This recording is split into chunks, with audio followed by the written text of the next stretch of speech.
Hi guys, what's up and welcome to my safe space, and for today's video, we are going to talk about all the requirements and all the things that you need to know before going to Thailand.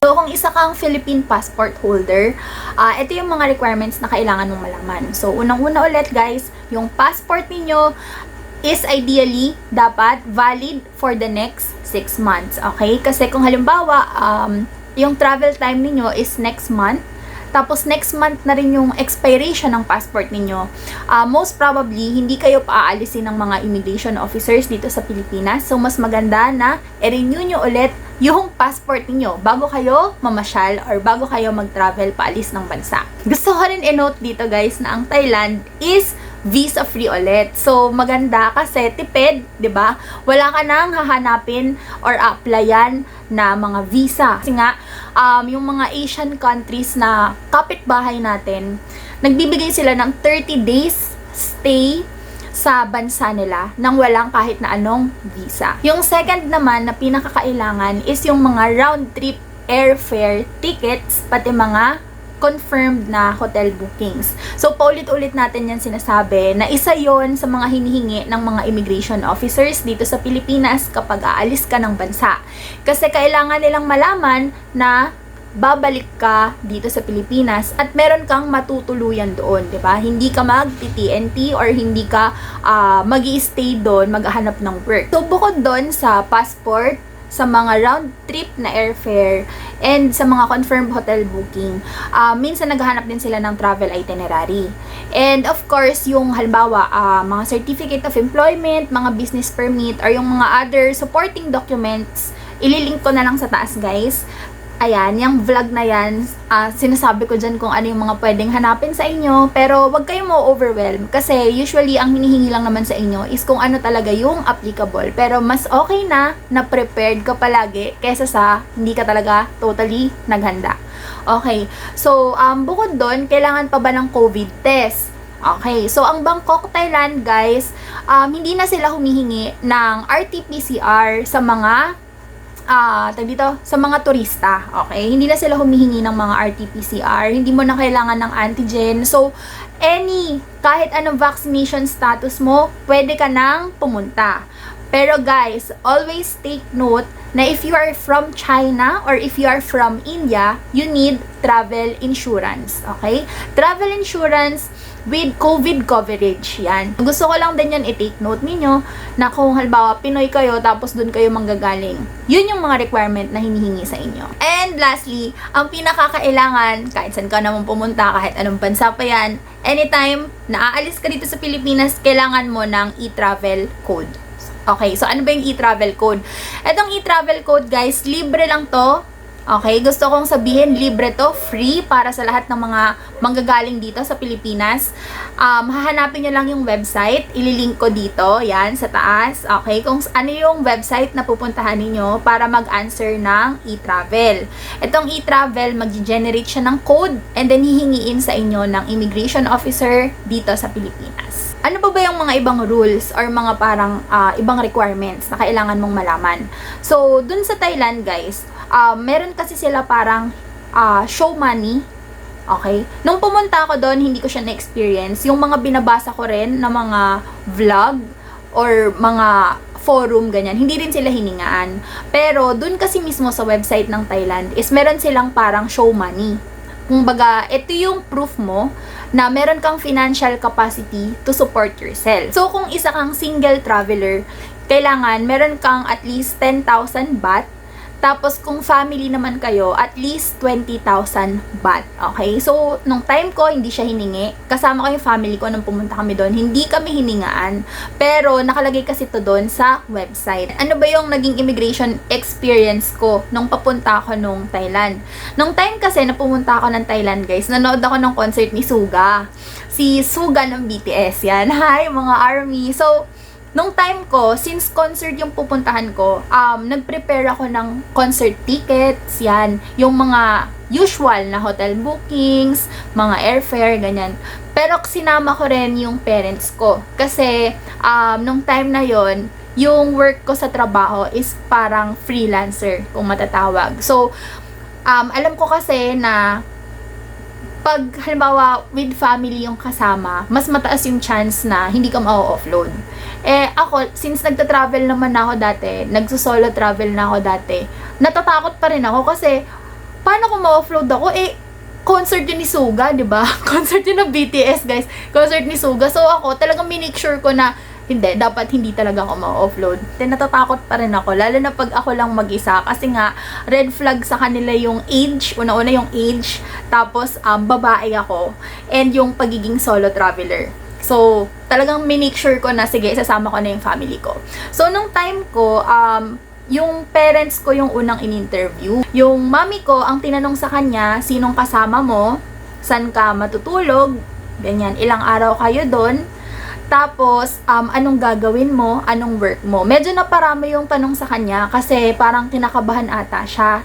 Tapos, sinabi rin niya na, sasamahan ko yung anak ko na manonood ng concert. Tapos, tinanong siya, manonood ka din? Ganyan. Sabi niya, ay hindi, mamamasyal lang ako, ganyan. Tapos sabi, asan yung anak mo? Buti na lang, nung time na yun guys, nandun lang ako sa likod niya. So, tinuro niya ako. Tapos, nag-hello ako doon sa immigration officer. So, nung turn ko na, since nasagot na lahat ng parents ko, wala nang tinanong sa akin. Dire-diretso na kami.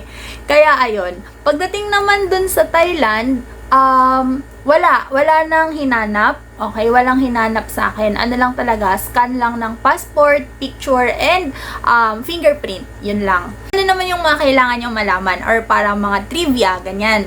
So, yung una-una guys, yung currency sa Thailand is baht. Okay? And malapit lang siya dito sa currency natin sa Pilipinas. Siguro, kung halimbawa piso sa atin, sa kanila parang 150, 1.60. So, may enjoy nyo talaga yung Thailand kasi halos katumbas lang ng pera natin yung pera nila.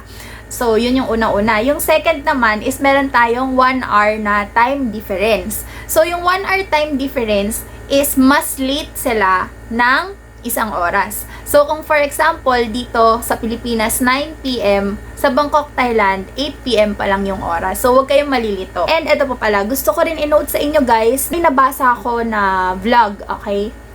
Ang Thailand pala, legally, hindi talaga nag-a-allow ng shorter than 30 days ang stay sa mga Airbnb. Kasi kung titignan mo guys, yung sa mga Airbnb, yung mga owners nun, sinasabi nila na wag niyong sasabihin na guest kayo. 'Di ba? May mga ganong usapan, okay? Kasi yun pala, ganon yung batas doon, na kapag less than 30 days yung stay mo, hindi sila gaanon nag-aalaw. Pero, ano rin yun, totally, nasa sa inyo guys kung anong discretion nyo, pero gusto ko lang sabihin yung information na yon na may mga ganun palang rules doon. Okay guys, moving on to the other part of the vlog. So, ano ba yung mga kailangan ninyo pang malaman bukod dun sa mga requirements? Unang-una guys is yung transportation. Yung transportation dito, kompleto sila. Meron silang train, okay? Meron silang mga bus, meron silang mga taxi, meron silang mga tuk-tuk, meron silang ferry. Okay? Para sa akin, very convenient and very easy to navigate yung kanilang transportation system. Kasi, kahit na iba yung writing style nila, makikita mo yung signages nila, meron silang English translation. So, yung unang-una guys, yung train nila is tatlo. Meron kang BTS, meron kang MRT, and meron kang airport rail link. Gusto ko lang din i-note na isa sa mga useful application is yung Bangkok Metro app. So, ganito yung itsura niya guys. Super fan ako ng Metro app kasi meron din siya sa Singapore, meron din siya sa Kuala Lumpur. So, ang gagawin niyo lang is i-input ninyo kung nasan station kayo, tapos i-input ninyo ulit kung ano yung station na gusto ninyong babaan or puntahan, and then mag-generate ulit siya ng ruta. So, bahala ka na mamili kung anong ruta yung susundin mo. Pero definitely, very useful ang Bangkok Metro app. Sa ferry naman, yung ferry, Chao Phraya River yung dinadaanan ng mga ferry. Ang maganda kasi doon, yung ruta ng ferry sa Chao Phraya River. Pag pupunta ka ng mga templo, madali siyang i-navigate. So, yun yung tip ko sa inyo. Kung mag-temple hopping kayo, mas maganda ma-experience nyo rin yung Chao Phraya River. So, pwede kayong sumakay by ferry. Ituturo ko sa inyo guys kung ano yung mga ruta na pwede ninyong sakyan sa next vlog ko. Kasi doon yung mga parang itinerary. Meron silang taxi, tsaka Grab. Okay, meron silang Grab, meron silang Bolt. So, yun yung mga useful application na pwede nyong i-download kapag pupunta kayo doon. And, of course, yung Grab naman natin, gumagana rin siya doon. Pero ang difference, yung Grab nila doon, meron silang Grab bike. So, parang yun yung equivalent ng angkas sa atin. Tapos, yung tuk-tuk, yun yung parang tricycle nila. Basta alam nyo na yun kung ano yung itsura ng tuk-tuk nila. Pero ako, hindi ko na-experience sumakay ng tuk-tuk kasi parang upon my research, mas parang taga. Okay, mas taga. Maningil yung mga ganon compared sa Grab or sa Bolt, ganyan. So, sa internet, ano ba yung mga kailangan ninyo kapag gusto nyo gumamit ng internet? So, ako, bumibili ako ng international SIM card. Pero dito kasi sa Bangkok, merong promo. So, yung mga, telecom providers dito sa Pilipinas, meron silang mga promo minsan na for specific amount of days, meron kang specific amount of gig na pwede mong magamit as data kapag aalis ka. So, ako, yun yung ginamit ko. Kung bibili ka ng SIM card, okay, ito yung mga brand nila, dtac, TrueMove, and AIS. So, yun yung mga possible na SIM cards na pwede ninyong bilhin kung yun ang gusto ninyo. Ito pa pala, saan ba kayo magpapapalit? Okay?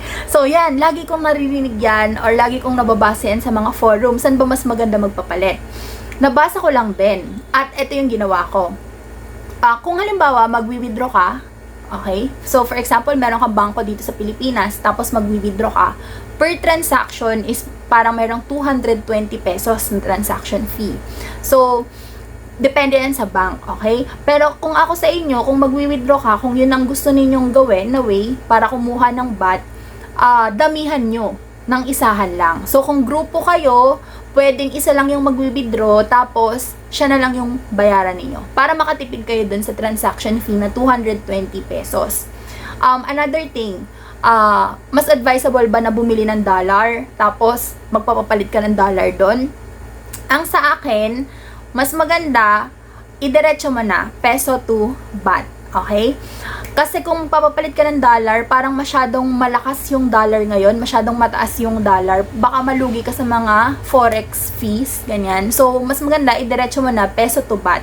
And lastly, kung meron kang dollar, kunwari, yung dollar, mas maganda, ipapalit mo outside the airport. So, kung titignan mo kasi yung mga airport nila, di ba, meron na kaagad doon na parang foreign exchange. Wag ka doon magpapalit dahil mababa yung rate nila. Maghanap ka ng super rich. And of course, halimbawa, dollar yung pera mo. Mas mataas lagi yung palit sa $100 compared sa $50 compared sa $20. So, yung currency, pag buo, mas mataas yung palit. So, kung ako sa inyo, mas maganda, yung dadalhin ninyong pera doon is yung tigo $100, ganyan. Para mas malaki yung conversion na kikitain ninyo. Okay guys, so ito pala, pinaka-important part ng vlog. Okay, kagaya dito sa Pilipinas, syempre, mga wais din yung mga tao doon minsan, lalo na pupunta ka doon as turista. So, ano ba yung mga scam? Okay, maraming scam doon na mga nabasa ako nung nagre-research ako about Thailand. So, yung una-una is meron silang tinatawag na bird shit scam. So, itong bird shit scam is parang meron kang dumi sa katawan, tas tutulungan ka, ganyan.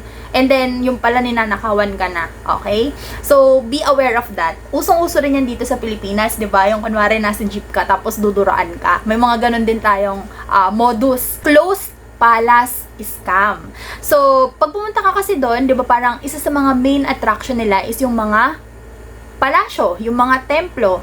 So, itong scam na to, sinasabi nila kapag may nakita silang turista na, uy, closed yan. Hindi pwede pumasok dyan, sarado, kasi merong activity. So, ang gagawin niya, mag-o-offer siya sa'yo na may alam ako na ibang pasyalan, sasakay ka dito sa tuktok ko. Tapos, yung tuktok na yon, iikot kayo, dadalhin kayo sa parang mga bilihan ng jewelry shop na sobrang mahal yung presyo. Pero parang pag nandun ka, mafe-feel mo, ay parang sulit to. Okay, so yun mga yun guys, scam. So mas maganda kung halimbawa merong mag-approach sa inyo tapos sabihin na, uy, sarado yan. Sarado yung scam, yung palas na yan. Scam yun. Huwag kayo maniwala. Open yung palas. Dumiretso lang kayo. Taxi, yung mga broken meter. So, lagi nyo tatandaan guys, kaya ako nung time ko, more on train at saka more on Grab. Ako, kasi may parts doon na halimbawa, sasakay ka ng taxi, tapos nalaman nila na turista. Malalaman nila na turista kasi English speaking ka hindi ka native na Thai, diba? So, sasabihin nila, sira yung metro. And yung batas doon guys, kapag ka magta-taxi ka, kailangan laging naka-open yung metro. So, mga modus din sa atin, very similar nga rin sa atin. So, alam ko pag Pilipino ka, hindi ka na masyadong parang magugulat. Pinaka-kakaiba lang dun is yung palas, yung sarado yung palas, kunwari. Pero, kahit na may mga ganong parang mga scam, ganyan, na na-research ko, never ko sila na-experience.